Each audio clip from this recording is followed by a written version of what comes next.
Repeat your location again, please. Got another sighting coming in, Ralph. Yeah. From the airport at Castle Rock, in a southeasterly direction. Time from the sighting of flash to blast sound, about 3 minutes. Right. Well, with these other two sightings and this one, we should be able to pinpoint it pretty close. Yeah. Thanks. And listen, you get on the horn again if you have anything else to report. Right. You get that? Yeah. That puts it right about here. Could be Glenwood Springs.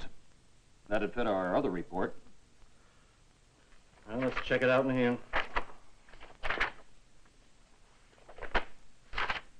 Yeah. Glenwood Springs. Population 3,637. Glenwood Springs.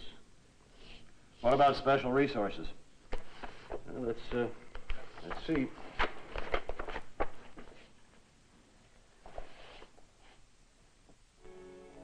This is the Emergency Operating Control Center in an American town. A test exercise is being conducted.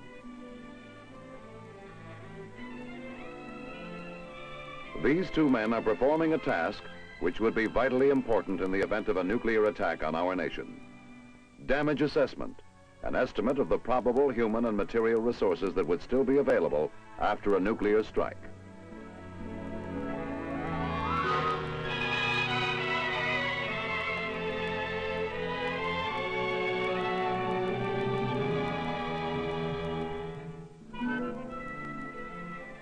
Manual damage assessment is a short-term measure to define the remaining capabilities of government following an attack. It is not an automatic function, but is initiated only when more reliable means of determining this capability are not available. Manual damage assessment is used as a basis for command decisions only when delaying such a decision will have serious consequences on further emergency actions. Since initial damage estimates will be based on fragmented information, a high degree of error will be possible. Therefore, initial damage estimates must be used with utmost care. Who performs manual damage assessment? How is it accomplished? And why is it necessary? The answers to these questions begin long before the moment of emergency. The answers begin here, in the Civil Defense Office of the local government, in the pre-attack period. Harold Young, local Civil Defense Coordinator. Ralph Harris, County Engineer. Larry Boyd, Building Inspector. They have been asked by the Civil Defense Director to be responsible for damage assessment in the local government emergency organization.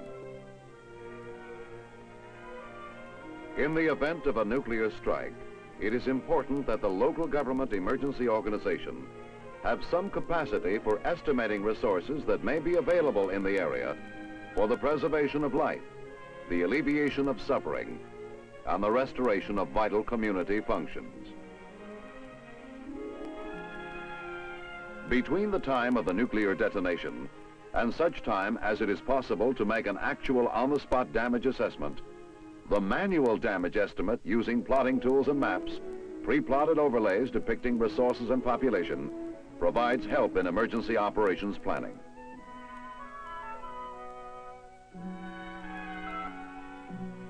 Five essential elements form the basis for the concept of performing a manual damage assessment. 1. Information about the resources of the area to be assessed. 2. Information on the location and nature of the nuclear strike. 3. Technical data pertaining to the characteristics and anticipated effects of the weapon detonated. 4. Time of detonation and any evasive action taken. 5. Meteorological conditions at the time of the detonation. In the pre-attack period, Harris and Boyd have accumulated all available information as to population and other selected resources for their area.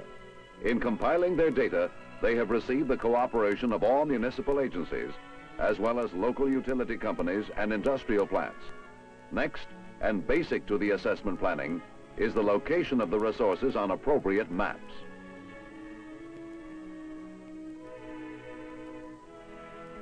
Resources may be positioned on maps using the geographic coordinate system, such as latitude and longitude,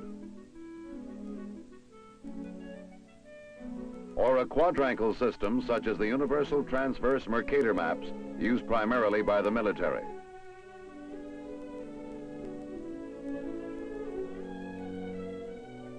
Computer-printed lattice locational preplots are available for standard metropolitan statistical areas.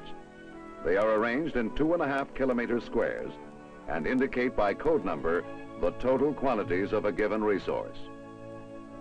Maps suitable for damage assessment purposes may be obtained from the Army Map Service, the U.S. Geological Survey, and from state or local sources.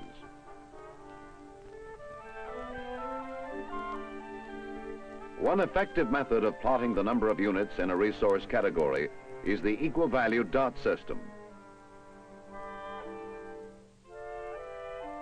Here, each dot represents a given number of units. On this population map, for instance, each dot represents 2,000 persons. Dots should be positioned to represent the true distribution of the resource, whether human or material.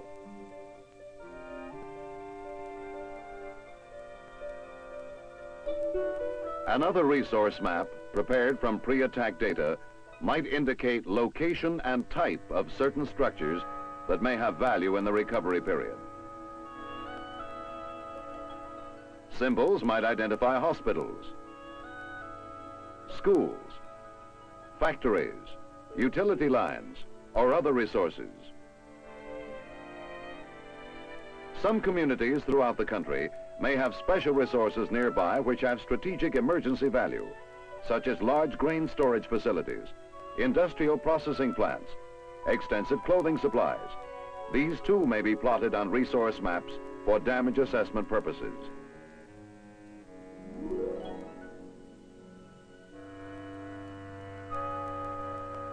The maps are used in conjunction with specially prepared templates, arranged in a series of rings representing the various areas of destruction from ground zero. The template may be made of plastic or any transparent material.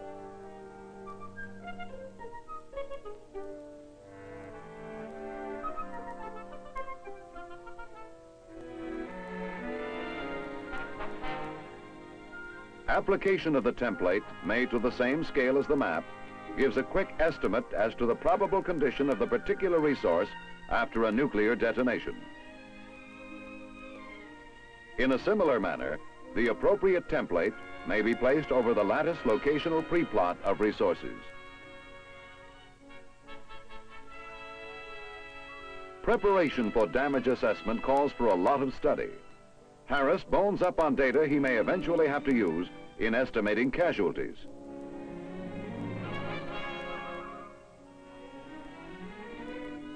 This is a casualty estimation form used to predict the percentages of killed and injured. Boyd, concerned with damage to structures, familiarizes himself with types of blast damage to various buildings. The type of damage that might be expected is described for each of the several areas from ground zero. The inner zone is one of total destruction, with effects decreasing to the outer ring of light damage. Harris learns how to develop and use proper templates for various types of nuclear detonation. An air burst will create one pattern of effects, a surface burst another. Such factors as terrain, the yield and design of the weapons, wind and other meteorological conditions at the time of detonation will affect the casualty estimate. A knowledge of fallout effects in relation to time and distance is essential in estimating probable casualties. Urgent in the immediate period after a nuclear blast is the need for information on location, yield, and type of burst. Geographical location of the nuclear detonation, or NUDET as it is called, is crucial to the damage assessment. This will enable the proper template to be placed at the appropriate ground zero position on the maps or plots depicting resources locations. Information on the nuclear detonation might come in from a variety of sources. Aircraft pilots may communicate it to control towers or airway radio stations. The nuclear flash might be spotted by forest rangers or weather observation personnel at airports and other locations. Any surveillance may provide reports of nuclear detonations to the appropriate emergency centers. Much of the information in the period immediately following a nuclear attack may be fragmentary. The concept of a manual damage assessment takes this into consideration in developing expedient methods and approaches.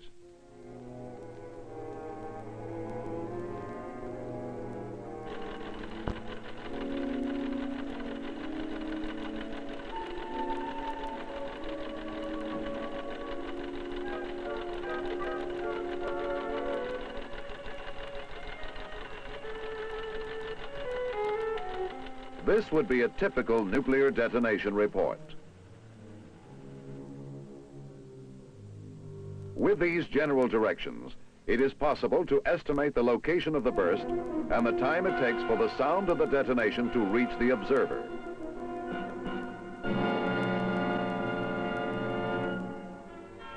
Time sound tables provide quick reference as to the distance the noise of the detonation would travel in a given period of time.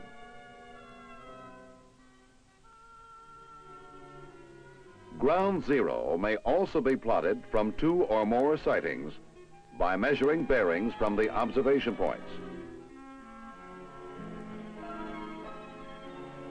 This will place the strike at or within intersecting lines.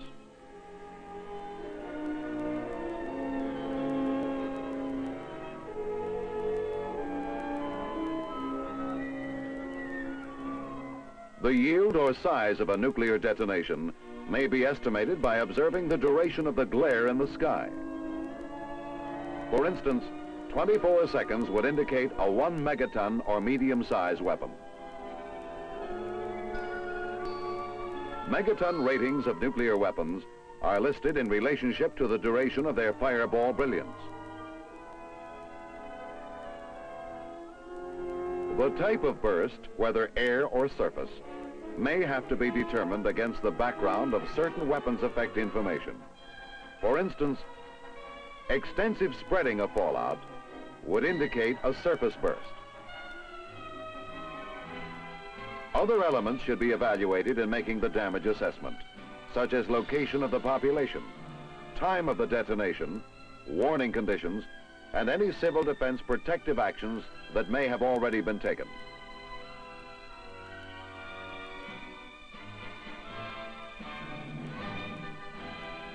Now Boyd and Harris know the essential elements of damage estimation which they will have to utilize in any nuclear emergency.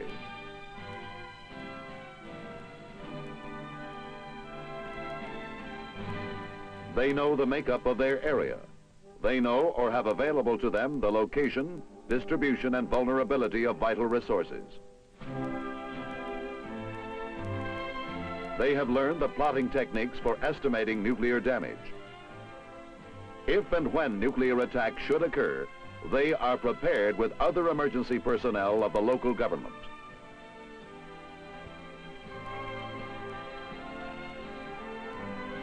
Obviously, manual damage assessment is not and cannot be a precise and definitive estimate. However, until such time as conditions allow for an accurate on-the-spot assessment, they provide a ready means of estimating probable damage and casualties when they are used by personnel trained in this specialty.